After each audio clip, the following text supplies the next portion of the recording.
27ویں آئینی ترمیم میں جو تبدیلیاں سب سے زیادہ زیر بحث ہیں وہ آرٹیکل 243 میں افواج پاکستان سے متعلق ہیں۔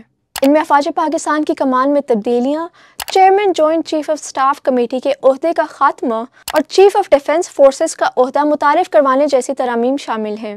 وفاقی حکومت سمیت ان ترامیم کو سپورٹ کرنے والوں کا کہنا ہے کہ اس سے افواج پاکستان میں فیصلہ سازی زیادہ کوارڈینیٹڈ انداز میں ہوگی اور تینوں مسلح افواج کے درمیان ہم آہنگی بڑھے گی۔ لیکن ان ترامیم پر تنقید کرنے والوں کا موقف ہے کہ اس کے نتیجے میں طاقت کا توازن آرمی کے حق میں ہوگا اور اس سے ایئر فورس اور نیوی میں بے چینی بڑھ سکتی ہے۔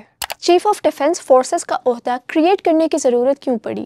بعض ڈیفنس ماہرین کا کہنا ہے کہ چیف آف ڈیفنس فورسز کا عہدہ تخلیق کرنا وقت کی ضرورت تھی، کیونکہ chairman joint chief of staff committee صرف ایک علامتی عہدہ تھا۔ تاہم بعض مبصرین کہتے ہیں کہ اس عہدے سے مسلح افواج میں آرمی کا کردار مزید طاقتور ہوگا۔ دفاعی تجزیہ کار بریگیڈیئر ریٹائرڈ حارث نواز کا کہنا ہے، ملک کو درپیش چیلنجز کو سامنے رکھتے ہوئے یہ ضرورت محسوس کی جا رہی تھی کہ ایک یونٹی آف کمانڈ ہو۔ اس کا ایک مقصد یہ بھی ہے کہ اگر کسی معاملے میں وزیر اعظم کو بریف کرنا ہو تو تینوں مسلح افواج کی طرف سے یونٹی آف کمانڈ کے تحت فیصلے کیے جائیں۔ تاہم لیفٹیننٹ جنرل ریٹائرڈ نعیم خالد لودھی کی رائے ہے کہ ملک کے آرمی چیف کے پاس ہی چیف آف ڈیفنس کا عہدہ نہیں ہونا چاہیے، بلکہ اس کے لیے ایک الگ 4 اسٹار جنرل کی گنجائش نکالنی چاہیے تھی۔ آرٹیکل 243 میں ترمیم کی جلد بازی کا تاثر کیوں ہے؟ پاکستان میں اپوزیشن جماعتوں کی جانب سے 27ویں آئینی ترمیم پر تنقید کرتے ہوئے کہا جا رہا ہے کہ اس بل کو پارلیمان میں لانے سے قبل متعلقہ سٹیک ہولڈرز کو کنسلٹ نہیں کیا گیا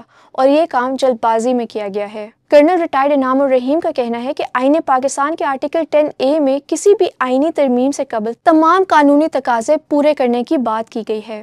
اتنی اہم ترمیم کے لیے سیاسی جماعتوں کو پہلے سر جوڑ کر بیٹھنا چاہیے تھا اور اس میں تمام سٹیک ہولڈر سے بھی رائے لینی چاہیے تھی، لیکن بدقسمتی سے ایسا نہیں کیا گیا۔